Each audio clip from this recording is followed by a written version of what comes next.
جو لوگ بیچارے مزدوری بھی کرتے ہیں، کام کاج بھی کرتے ہیں، ان کے لیے کتنی مشقت ہے کہ جسم کا پانی بھی خشک ہو جاتا ہے اور وہ اس کے باوجود بھی روزے سے ہوتے ہیں۔ شوگر کے مریض ہیں، ان کے لیے 5-6 گھنٹے بھوک سے کاٹنے مشکل ہوتے ہیں، اور وہ جو ہے وہ 18-20 گھنٹے جو ہے وہ بھوک میں کاٹ رہے ہوتے ہیں، اور پھر جو ان کا حال ہوتا ہے وہ انہیں پتہ ہوتا ہے۔ اسی طرح مختلف بیماریوں اور مختلف امراض میں مبتلا لوگ، صحت مند شخص بھی اتنی شدید گرمی میں اتنی بھوک اور پیاس کاٹتا ہے، تو یہ ایک کام ہے۔ تو یہ کیوں کیا جاتا ہے؟ اس کا مقصد کیا ہے؟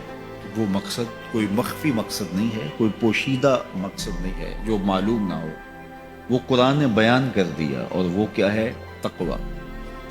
تو تمہیں روزہ اس لیے دیا گیا ہے تاکہ تم بھوک پیاس کاٹنے کے بعد اس نتیجے پہ پہنچو کہ تمہیں اتقاء کی دولت نصیب۔ تو میں اور آپ 20 روزے گزار چکے ہیں، اب 21ویں روزے میں داخل ہو چکے ہیں۔ ہمیں ضرور اپنا جائزہ لینا چاہیے کہ کیا ہمیں مقصود کا کچھ حصہ نصیب ہوا ہے۔ اگر ہوا ہے تو ہمیں مبارک ہو، اور اگر نہیں تو ابھی موقع ہاتھ سے نہیں گیا، ابھی 10 دن ہمارے پاس باقی ہیں۔ تو بھرپور محنت کر کے، مشقت کر کے اپنے آپ کو اس منزل تک لے جانا چاہیں۔ بعض اوقات ایسا ہوتا ہے کہ برتن کے پیندے میں سوراخ ہوتا ہے، اور آپ اوپر سے پانی ڈالتے رہتے اور نیچے سے وہ بہہ جاتا ہے، تو آپ سارا دن بھی اس کے اندر پانی ڈالتے رہیں تو اس میں جمع نہیں ہو پاتا، کیونکہ اس کا پیندہ جو ہے وہ سوراخ ہے۔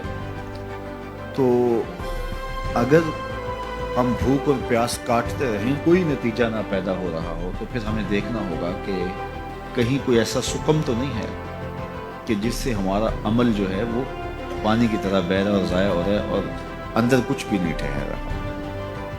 اور روزے میں اللہ تعالیٰ ہمیں ایک موقع دیتا ہے ہم اپنے آپ پہ غور کریں۔ دیکھیے، میں اور آپ یہ کہتے ہیں کہ یہ جو اعمال بد ہیں یہ شیطان کی وجہ سے ہیں۔ شیطان ایک ایسا مکار، ایک ایسا زیرک، ایک ایسا چالاک دشمن ہے کہ جو ہمیں چاروں طرف سے حملہ آور ہو رہا ہے۔ یہ چمکھی لڑائی ہے شیطان کے ساتھ ہماری۔ اس نے کہا میں دائیں سے آؤں گا، بائیں سے آؤں گا، آگے سے آؤں گا، پیچھے سے آؤں گا، وہ کسی نہ کسی طریقے سے آتا ہے۔ اور جب شیاطین جکڑ دیے گئے، اب ہم دیکھیں کہ ہمیں جو بہکاتا تھا، ہمارے ساتھ مکر اور چالاکی کے ساتھ ہمیں راہ مستقیم سے ہٹانے کی کوشش میں لگا ہوا تھا، اب وہ تو جکڑ دیا گیا، اور ہم اس کے باوجود بھی گناہ کی زندگی میں کیوں ہیں؟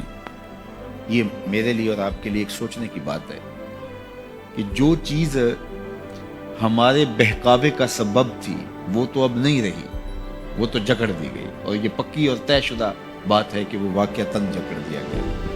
تو اب ہم اس کے باوجود کیوں گناہوں بھری زندگی بسر کریں؟ تو ایک ہمارے لیے یہ سوچنے کا موقع ہے، کیا شیطان کی مسلسل صحبت کے نتیجے میں کہیں ہم خود ہی شیطان صرف تو نہیں ہو گئے کہ شیطان بند بھی گیا ہے، اور اس کے باوجود اگر ہم کسی کو دکھ دے رہے ہیں، اس کے باوجود ہم کسی کی غیبت کر رہے ہیں، اس کے باوجود ہم کسی پہ ظلم کر رہے ہیں، اس کے باوجود اگر ہم رزق حلال کی بجائے رزق حرام اکٹھا کر رہے ہیں، تو پھر ہمیں دیکھنا ہوگا کہ کہیں ایسا تو نہیں ہے کہ شیطان کی مسلسل صحبت کی وجہ سے اس کی صفتیں ہمارے اندر تو پیدا نہیں ہوگی، اس نے ہمیں اپنے رنگ کے اندر رنگ تو نہیں دیا۔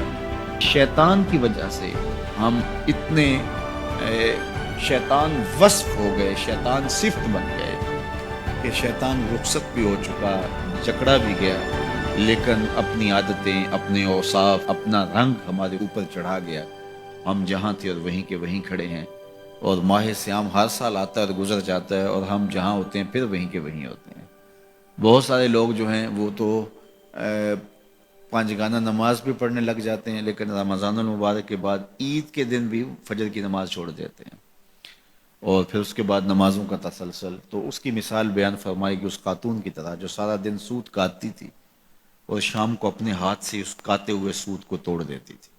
تو قرآن نے کہا تم اس عورت کی طرح نہ ہو جاؤ جو اپنے ہاتھ سے کاٹتی ہے اور پھر شام کو اس کو توڑ کے ریزہ ریزہ کر دیتی ہے۔ تو جو بھی نصیب ہو، تھوڑا نصیب ہو، لیکن اگر پیندے میں سوراخ نہیں ہے تو ایک ایک قطرہ بھی روز پڑے گا تو ایک دن برتن بھر جائے گا، اور پیندے میں اگر سوراخ ہے تو جتنا مرضی ڈالتے رہو گے ایک قطرہ بھی اس کے اندر نہیں روک پائے گا۔ تو سب سے پہلے ہمیں اپنے آپ کو محفوظ کرنا ہوگا، وہ برائی کے راستے بند کرنے ہوں گے، اور اپنے من کی صفائی اور ستھرائی کے لیے کوشاں ہونا پڑے گا۔ تو یہ رمضان ہمیں سکھاتا ہے، ماہ